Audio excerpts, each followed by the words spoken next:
hemp is like a truly beautiful plant. If you've ever read the writings of various people who've described it, George Washington had a lot of wonderful stuff to say about it. Thomas Jefferson loved it too. They were both hemp farmers. The Declaration of Independence was originally written on paper made of hemp. The Constitution was originally written on paper made of hemp. If we had sowed hemp here a few months ago, you wouldn't even be able to see the street here. It'd just be paper. But here we have some papers that are made from hemp.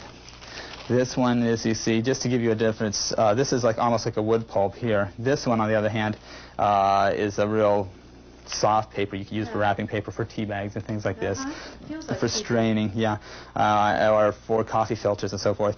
We also, I don't have a sample with me, but we've got it to, you can make any kind of paper out of it.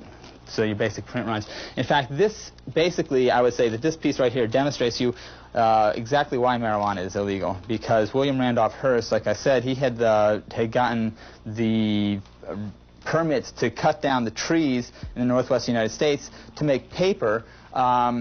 But however, as you notice from this paper, it looks like newsprint. It's the same kind of a quality of paper as what you would get from cutting down trees. However, it only takes about 1/5 to 1/8 as much of the chemicals, and it lasts something like 5 to 10 times longer.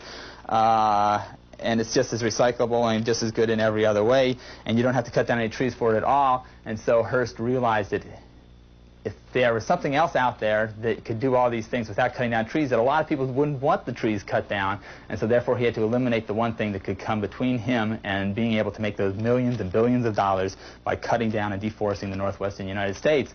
And so all of a sudden, marijuana became a big problem, as it turned out. William Randolph Hearst discovered that marijuana was a big problem, which no one else had ever heard of before. It was coming up from Mexico. No one knew anything about it, but it seemed to drive people insane and cause violence and do all these horrible things. Well, something had to be done. And he had the media to make sure that the population knew it. You're right. Yeah. Newspapers all over the country, from Florida to California, suddenly realized that marijuana is a big problem, and people were wearing their Levi jeans made out of hemp, and reading about marijuana, and no one knew what it was, but it was like the devil's weed or something that was coming up from Mexico, and everybody knew that Mexicans were lazy, you know, and blacks were smoking it. That turned out they discovered that people in New Orleans, the black people, were smoking this, and not only that, but then white people were smoking it with them, and then the blacks and the whites were hanging out together, and then you know what else was happening? That sometimes when blacks and whites were walking down the street, the blacks wouldn't step out of the way when the whites came from the other direction, and they were even known to look white people in the eye. They were like stepping on their shadows. The situation was getting completely out of control in America, and it was all because of marijuana, which no one had ever heard of before. But it became very important that we have a law on the book. And in 1937, the DuPont family, the Mellons, the Hearsts, etc., had a series of secret meetings where they were discussing what could be done about this marijuana problem that was facing this country. And so they came up with the Marijuana Tax Act of 1937, which went into effect in 1938. And curiously enough, after the name, it didn't talk about marijuana anymore. From then on, it talked about hemp. But the name of the act was the Marijuana Tax Act, and so when they were having the hearings finally about it, they had someone from the Seed Oil Institute come and talk about the long history of people eating hemp seed and doing all these things with the hemp seed. And the AMA came and said, look, we can't make this plant illegal. It's the most useful medicinal plant that we know of. It's an herb, you know. We're using it in all these medicines all over the place. We can't afford to make it illegal. And so one of the congressmen said to him, well, why didn't you tell us about this earlier if this is such an important thing? Why didn't? And they said, well, because only 2 days earlier had anyone told them that it was cannabis was what marijuana was. They didn't know what marijuana was. If they had known there was a law about cannabis, they would have been there against it from the beginning, but because they didn't know that, they only found out 2 days before, that was their first chance to come and say anything. And so that's what they did, and by then it was too late. These smaller ones here, you get into this area, you're looking at something you can make even a lace out of. That fine of a fabric.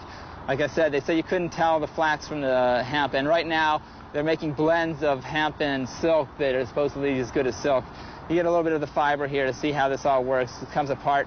And in the middle here is the soft stuff. This is the pulp.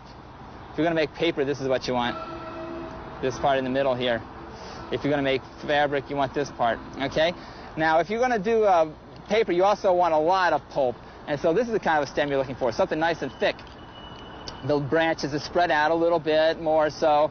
The stem is nice and solid.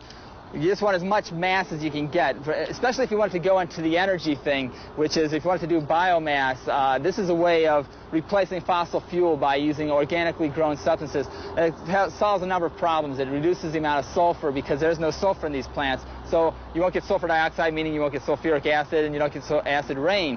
Okay. The other thing about it is that when the plant is growing, it's constantly, through photosynthesis, is taking carbon dioxide out of the atmosphere and replacing it with free oxygen. So that if you use this and their process, you can make it into charcoal, will burn the same as coal but without any sulfur in it. You can make gasoline out of this. You can make electricity from the coal that you've just burned. You can make methanol from this. You can make methane gas out of it. You can crush the seeds to get oil and use that as a seed oil. There's no other plant that can produce as wide of a variety of locations, as much of a mass as this plant, and that's what it comes down to when it comes to biomass. It's the mass of the plant, the cellulose that's being converted into energy in a much cleaner format than what we have here with fossil fuels. And so, like I say, so you want some nice, thick, solid plants that's going to put out a fair amount of branches, but nice, solid, big mass. Everything that you can make from whale oil, you can make from hemp oil.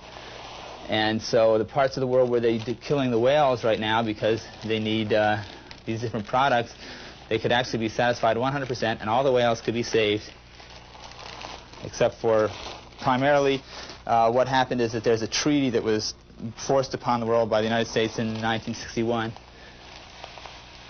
And that treaty itself is the only thing that's blocking us from using hemp to save the whales.